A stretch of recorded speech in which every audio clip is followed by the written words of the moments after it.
Good morning, lovely people. How are you all today? I hope you're well. I'm coming to you on a beautifully bright sunny day. Oh, it's gorgeous. And thankfully the humidity has dropped right down again, and we've got some really stiff breezes coming through the garden this morning, which should help keep me cool. So today is actually a bit of a continuation of the last video. Now, in the last video, I got to the end of it and I said that my plan was to carry on that afternoon. Oh my goodness, it was so humid, and it was getting more humid by the minute, or so it felt. What I didn't know, I've since discovered this on my little weather forecast thing I use on the computer, is if you click on one of the buttons, it actually gives you a humidity percentage. Brilliant. That day it got up to 90% humidity, which is too much.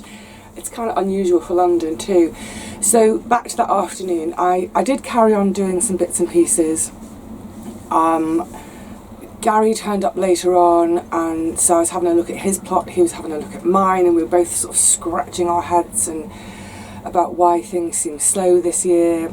And then we were asking ourselves, are things really slow, or are we just impatient? Anyway, after another sort of hour to 2 hours down here, I was feeling so hot, and part of the problem with that humidity is it's really, really hard to sweat effectively. So normally when we sweat, as that moisture comes out of us and evaporates, it helps us to cool. We all know that. So if the moisture on our body can't evaporate because the air is so saturated with moisture already, we lose that ability to cool ourselves. And actually this is a really good lesson for us all. I did start to feel a bit later in the afternoon, and I thought, do you know what? I'm going to stop. There's no point making myself ill. We're just not accustomed to that kind of humidity here, and you know, there is a danger of getting heat stroke when your body is failing to cool itself. Anyway, long story short, I'm back today, and so I'm going to carry on with that long list I had. And if you remember in the last video, I was focusing on beds 1 and 2. So today the focus is going to be beds 3, 4, 5, which is the herb bed, and the deck.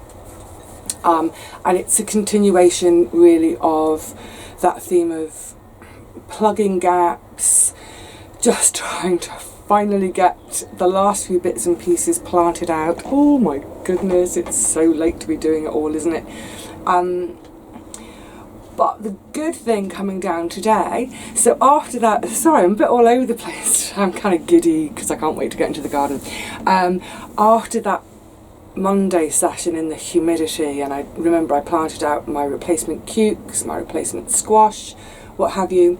That night, well, early the next morning, it started about 5 o'clock, we finally did get the rain. We didn't have the thunderstorms that had been promised, but we got rain for about 4 hours. We had some really good heavy rain.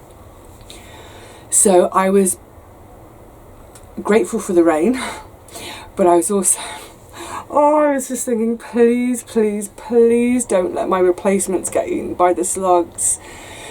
So as I was walking down the path today, I was just sort of over and over in my head in a mantra of, please let them all be there, please let them all be there, please let them, and they are. Yay! So, no losses in the last couple of days. Hurrah! So just before I go out there, I've got a thank you to say to the lovely Jo, who sent me such a sweet little birthday card, a hedgehog made of flowers. So it's a little bit early. She certainly decided it's early, but thank you, Jo. I thought, what a lovely card. Opened it, then I saw a packet of seeds. Jo, thank you so much. This is a packet of Sideratus seeds, also known as ironwort, also known as mountain tea, because let me show you my mountain tea. Nothing, not an absolute dicky. I've subsequently learned that they can take up to 3 months to germinate. I think the 3-month mark is in about 1 week's time. I don't think anything's happening. Every time I come to the garden I have a little look, and it sort of reminds me of a wonderful, wonderful line from Sophocles. So I don't know if many of you know Sophocles, the ancient Greek, fabulous playwright. He wrote one of my all-time favourite plays, Electra, which is part of the Oedipus trilogy. And in it, the character Electra, that's what I played, she is, oh gosh, I've got to try and remember now. Basically, her dad's dead, she's got a new stepdad she doesn't like, her mum is being an evil so-and-so towards her, her brother is banished, and she's actually starting to believe that her brother may be dead, but she wants her brother to come back and avenge the family name, and oh, it's the perfect Greek tragedy. But the reason I keep thinking of Electra whenever I look at my mountain tea seeds is, oh, there's this beautiful, beautiful monologue right at the beginning of the play. I won't do the whole monologue, don't worry. But she says, in thinking about her brother Orestes and wanting him to come back and sort of save her and save the family name, she says, I have waited and waited until all the hope I ever had is worn away. Oh, it's so sad. So there we go with my mountain tea. I have waited and waited till all the hope I ever had is worn away. So they didn't work. Never mind. Now I had that seed from Paul, and if I remember correctly from his last update on them, his didn't germinate either. So Joe, a wee packet, I can see the light that's coming from outside, I can see through. It looks like there's probably about 30 seeds in there. So if it's alright by you, Joe, I'm actually going to share these with Paul, because he was kind enough to share with me in the first place. Neither of us got any, so let's see with these new fresh seeds if one or the other of Paul or I can grow some mountain tea. And if he grows 2 and I grow none, you can give one back to me, maybe. Anyway, so thank you ever so much for that. Oh, what a great start to the day, a bit of Greek tragedy. Seriously, if you've never seen Electra by Sophocles, if there's no production on near you, get to your library, borrow a copy. It is beautiful. It's utterly magnificent. Those were the days. I often think about it. You know, I had to, just quickly, I'm digressing completely now, but a couple of days ago I had to go up into town, and which station did I use? I got off at Covent Garden, and Covent Garden, it's a really deep station, so you come back up to ground level in a lift, and the lifts are full of posters, and they're usually about the West End shows. I think most people think of the West End as being all the sort of big glitzy glam musicals, but my jaw nearly dropped because there was a poster for a play that I've never seen it in production before. It's a play that I was in years ago by Ibsen, so he's just sort of, actually that was kind of most of the kind of work I did, sort of Ibsen, Strindberg, Chekhov and earlier. So if you think of those turn of the 18th, 19th century playwrights. But it's a really little known, little produced play of his called Rosmersholm. Again, it's just a beautiful tragedy. I did seem to do a lot of tragedies. I did a lot of comedy too, but mostly tragedies. But anyway, yeah, so if any of you are in London in the next, I think it's only on for another few weeks, and if you get the chance to go and see Rosmersholm, I haven't seen any of the reviews, no idea how well received it's been, but it's, like I say, it's hardly ever produced. So this is a chance to go and see Rosmersholm. Yay! Right, enough theatre talk, enough giddiness. let's get out into the garden. And I'm going to do, some of the things I'm going to do today are things I've never tried before, but when we're in such a wacky year like this year, you know what, I might as well have a go. Just try anything. All right, let's get into the garden. This is the rocking core bed. So the rocking core is that beautiful waxy yellow French bean that I eat whole, so the pod as well as the bean, eating it quite young. I sowed quite generously because I had a mass of seeds, but I've got some really quite big gaps. So I'm thinking, and this is what I mean, I've never tried this before, so I've no idea if it will work, but you know what, in for a penny, in for a pound. I'm actually going to try and transplant some of them. I will also re-sow because it's potatoes. Oh, let me get down. I'm always happiest down. There we go. Oh, potato up my bum. Hang on.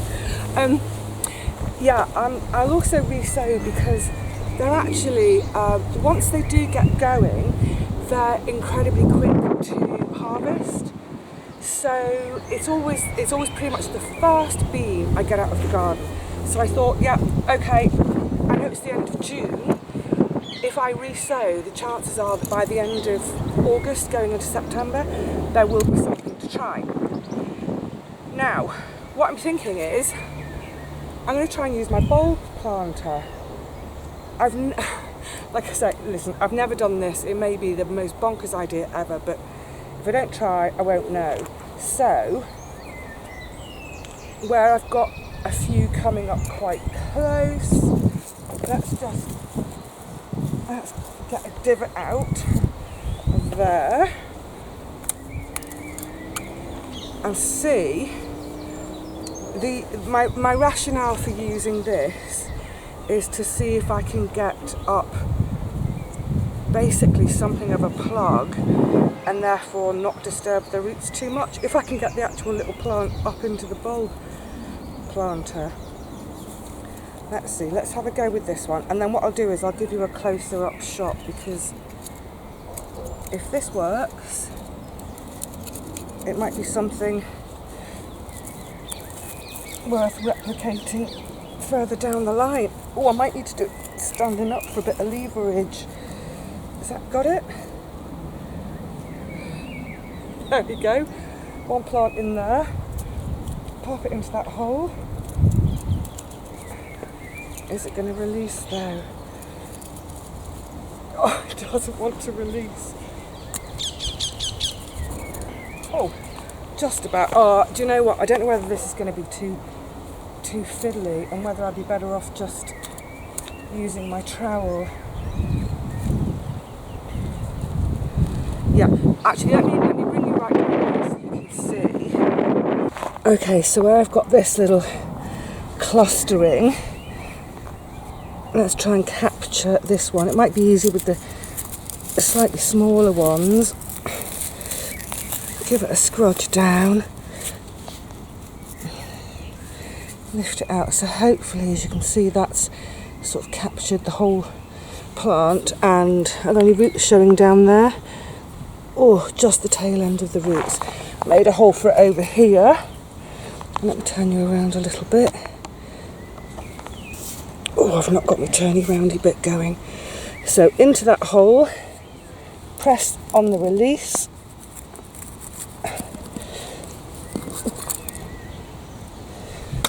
There, one little transplanted bean. I'll give these a good watering because that's probably going to be, whoopsie, quite a shock for them.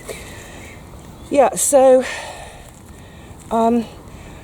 normally I would say I don't think transplanting is ideal. I'd rather just sow direct, but where I've had these gaps in germination, like I say, it's worth a go, isn't it? So I'm going to finish the beans and then I'm going to show you something else in the end of this bed. Good, so the rocking core are now a little bit more evenly spaced. They've all got a little bit more room around them to grow, yay! I've put a few little bits and bobs of poppy, a few little bits and bobs of seed in directly, and oh, here's Rosie too. So now this end of the bed, you may remember I sowed some sunflower seeds. Well, unfortunately, no show. It may have been that I got them in a bit too late. We have been really, really dry. I don't know, but they haven't come up. So I'm going to just plug the gap on the end here. And I thought I'd use a couple of my spare squash. So this is yet another Carnival. So by the time this one goes in, that should be, if they all survive, 5 Carnival squash. This, as I was mentioning in the other video, it's the clump forming one. And then just here, and the idea will be that I'm going to try and train it through the middle of this bed, a bit of ground cover. This is a Rouge Vif. That's the classic Cinderella pumpkin. Quite wide, quite squat, beautiful deep orange. So I've grown these for the last couple of years. They're absolutely beautiful, with really intense deep orange flesh, gorgeous. But they don't store very well, and I found that harvesting them around the beginning of October, by the end of December I'm needing to use them. So I decided I wouldn't grow any this year because I want to use up the space for things which will store for much longer. Also because it's such a huge, huge squash, once I cut into it, I've then got a massive squash to deal with in some way or other. Usually what it means is staying up late at night, chopping it all up, getting it into the freezer. However, so yeah, I decided not to grow them. But then we had a lovely seed swap. I'm going to get planting as I talk. We had a lovely seed swap event at our last work party, and my neighbour Catherine that way, who is also a bit of a, well, she likes squash, but she likes trying new things as well. We're very similar, and we quite often swap seeds and bits with each other. So I swapped a loofah and done a chopcha with her for the Rouge 50 Tomp. So yay, I've got Rouge 50 Tomp in the garden again. It's one of those things, isn't it, when we do our swaps and our shares. When your neighbour ends up with a better harvest than you, and it's a seed you started. It happened last year when I gave some of my flint corn seed to Gary, and he grew much better flint corn than me. Oh my goodness, never mind. Yeah, and my 3 loofah on the teepees, they're not looking very happy, I've got to say. So if Catherine ends up with, let's say a minimum of 2 gourds on her loofah, I may be asking for one of them. Oh my goodness. Yeah, so this bed will, by October, it will be empty, and I can get it covered and leave it fallow for a good few months. Like I was saying with the rocking chair, it comes quite early. Usually I'll be picking it, by the beginning of August. Great. So that by the end of August, it's pretty much harvested, and then I just leave a few plants in the ground for seed saving.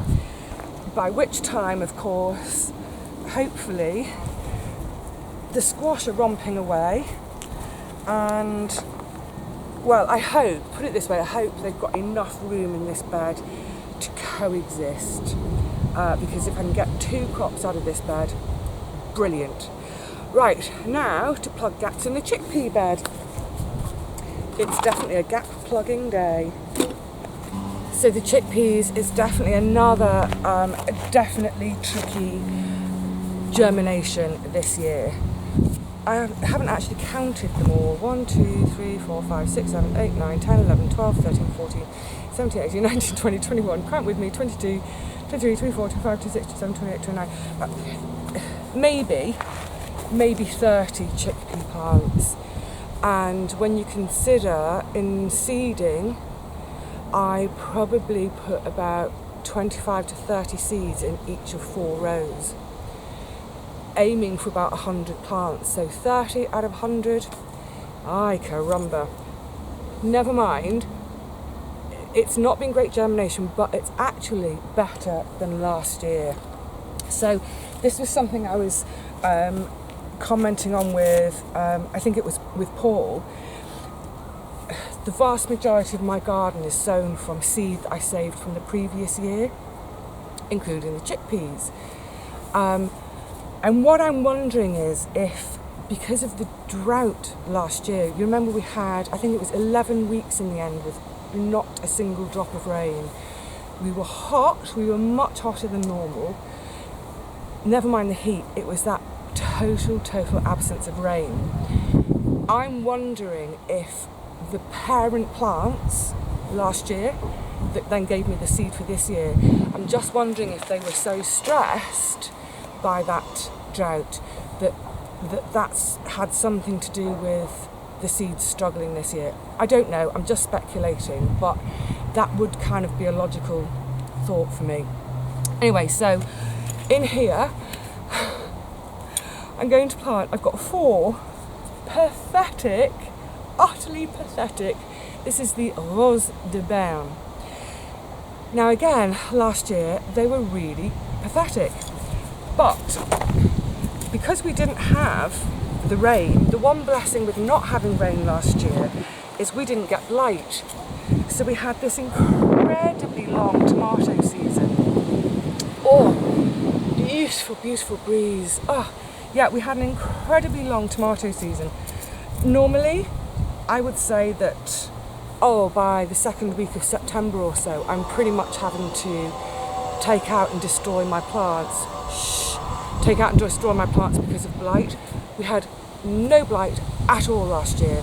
We were still picking tomatoes right into the middle of October. Unheard of here. Because of that, because the season was so long for the tomatoes last year, the Rose de Berne did come to fruition and they were beautiful. So, who knows? Maybe, just maybe, they will come to something this year. And put it this way, they are not going to come to anything if they're just sat in their pots on the deck, are they, in these little pots? So I've got a slight backup plan with the Rose de Berne anyway. Oh, bum scooting. That last year I gave seed to a friend of mine over in Canada, and hers grew beautifully, absolutely beautifully last year. They were whoppers. Way bigger than mine. It's what I was saying, isn't it? You know, you give your seed to someone and they do better than you. It's great. Anyway, she's got hers are up and running. If she sees this, she's going to laugh at the state of that. But yeah, hers are, they're feet high already. So if worst comes to the worst and mine don't do anything this year, then hopefully hers will. I should be able to save some seed from them and then pass it back to me. Because I tell you what, getting this tomato home from France in that mad cap, everything went wrong, 12, 14 hour journey all the way back from the south of France on trains 2 summers ago. This Rose de Berne, it deserves a place in my garden.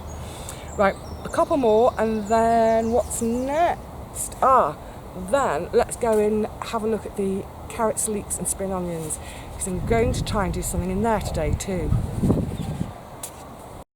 Just before I start in the carrot and leeks and spring onion beds, I just thought I'd give you a quick look at it without the covers on, because it's not often that the covers are off. So hopefully you can see, yeah, the carrots are doing pretty well. Everything's doing pretty well in there.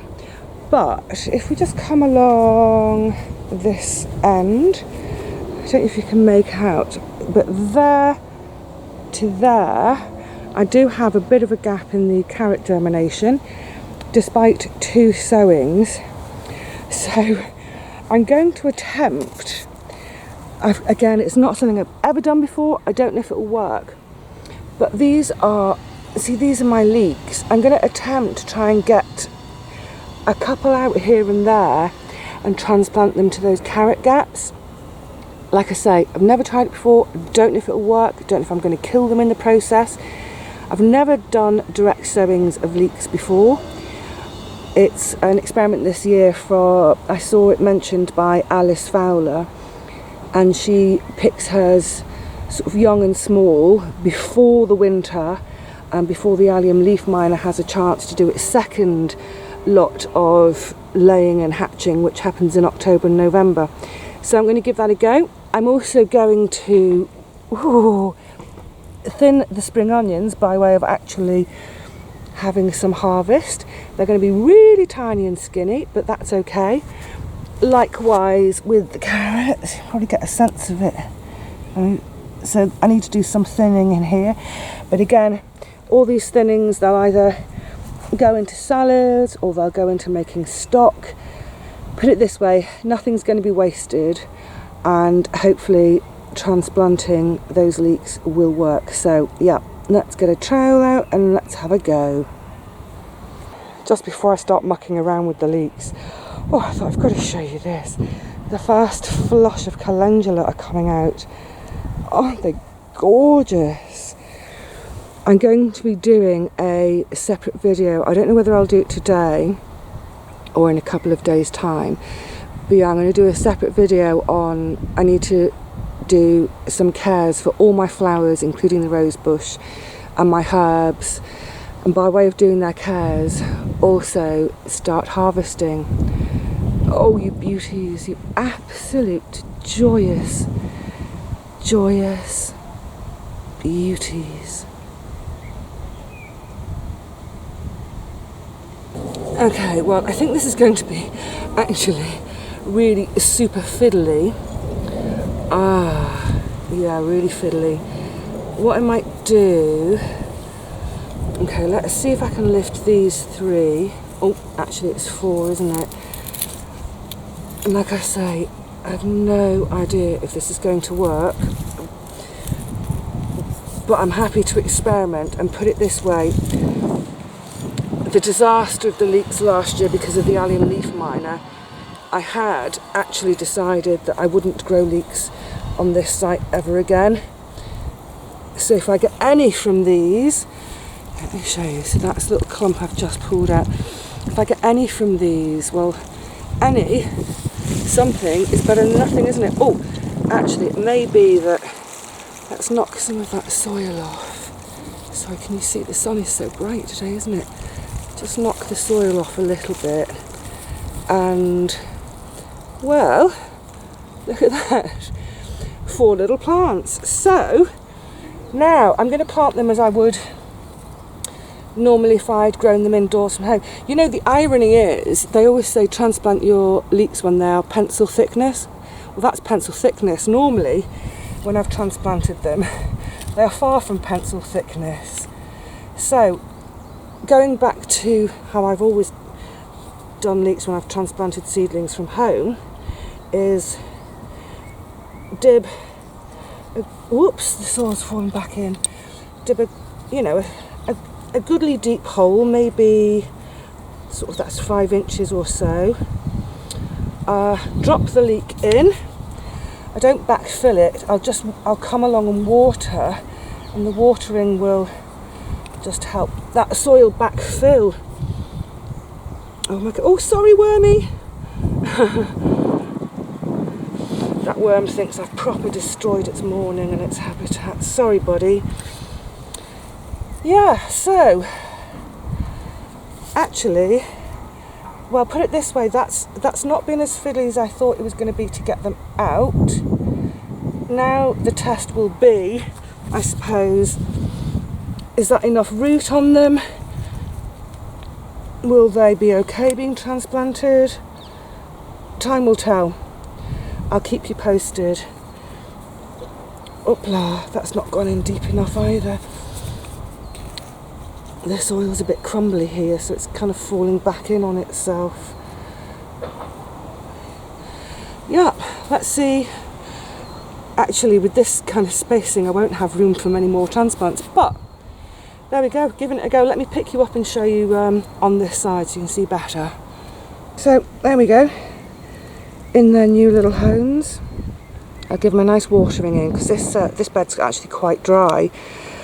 But yeah, let's see if that works, and let's see if I can I'll just bring you around, dive in here and get a few more out, because that's a veritable forest of leeks. Yeah, I've got a couple of gaps I can see that I can use, so I'll carry on carrying on with my leeks. Yay, time to get into the carrots. I've just noticed actually, oh my goodness, this carrot is going to seed already. I have you out. So that's not what I want to have going on. You see, going to seed. So it will do, the root would do absolutely nothing. But I'll have it anyway, I'll nosh it anyway. So yeah, it's a little bit of a fiddly job. Just pulling them out really, really carefully. They're of a size, well, they're of a size big enough now. I mean, look, tiddly, but they're of a big enough size now so that I can just gently thin by pulling out rather than by using my scissors. And then all of these, look, it's like a little mini bunch of carrots for the fairies. But this will all go home now and be made into stock. It's a bit of a fiddly job. It's going to take me a while, but it's a beautiful day and I'm not in a hurry. So yes, I shall just quietly get on with it.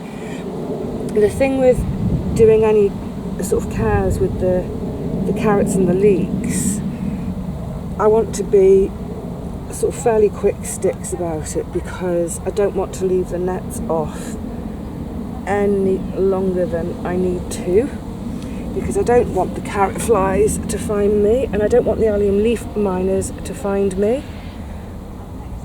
And I have given it all a squirting with some garlic infused water, just to hopefully disguise the carrot smell to some degree. Although it always strikes me that I'm disguising the smell of my carrots with garlics, and does that attract the leaf miner in? I don't know. Anyway, get on with this. And then also, just to say, there were a little clump of leeks that I've just got no space for, so they're going to come home, and I know they're tiddly, but they're going to go in a salad.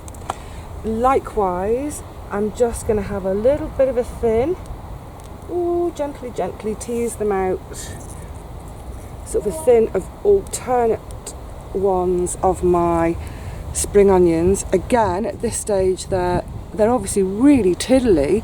This is not the stage you would normally harvest them at, but as thinnings, oh, soil and onion, such a lovely smell. But yeah, they'll also go in the salad today.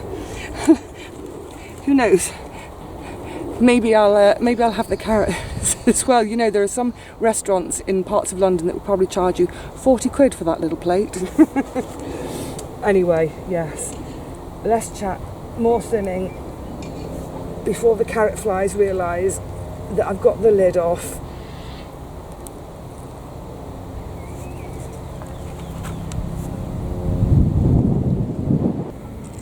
I thought I'd give you a quick look at this because I'm excited. This is a fennel seed. Oh, brilliant. I only sowed this 6 days ago.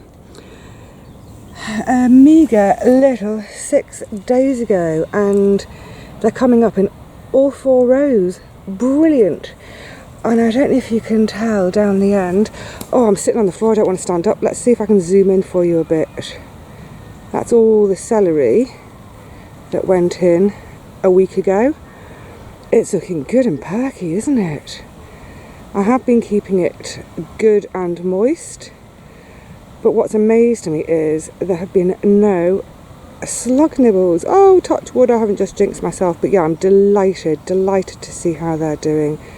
That's very, very happy making.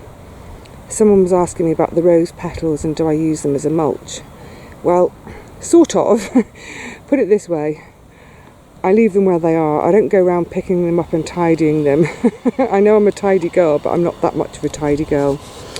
So, brilliant, excellent, marvellous, fabulous. I'm making good time today. I'm just going to bring you all around here for a second. I'm going to be squinting like mad because it's so bright. Can you get an idea of that brightness? Yeah, so that's all the little jobs I wanted to do in beds 3 and 4. Like I said, I think I'm making good time today. I think, I don't know, about 2.5 hours have gone by, which gives me, we're coming up for lunchtime. I'm going to have a bite to eat, but there's a chunk of afternoon left. So in the next video, I will be turning my attention to planting things up on the deck, the very last rummage in the cold frame to see what's left to either go out or give away. But yeah, it feels like a good day today. I mean, it's beautiful. It is hot, but like I say, without the humidity, it's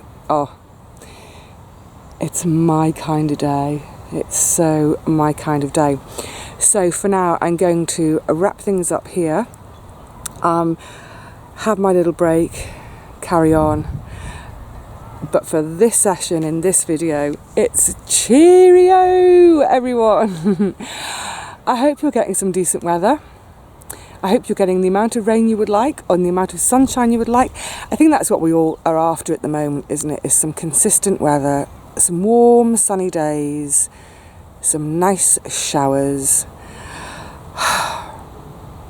It feels like there's a bit of light at the end of the tunnel. I'm so happy about that. All right, my lovelies, I will see you again really, really soon. Yeah, it will be really, really soon. But in the meantime, please take care of yourselves. Any of you that are recovering from anything, whether it's surgery, I know we've got quite a few knee and hip issues going on. I know we've had some back problems going on. Please look after your bodies because you need them to look after you. So whatever you're doing, please do it slowly and carefully. Until next time, cheerio, my lovely people.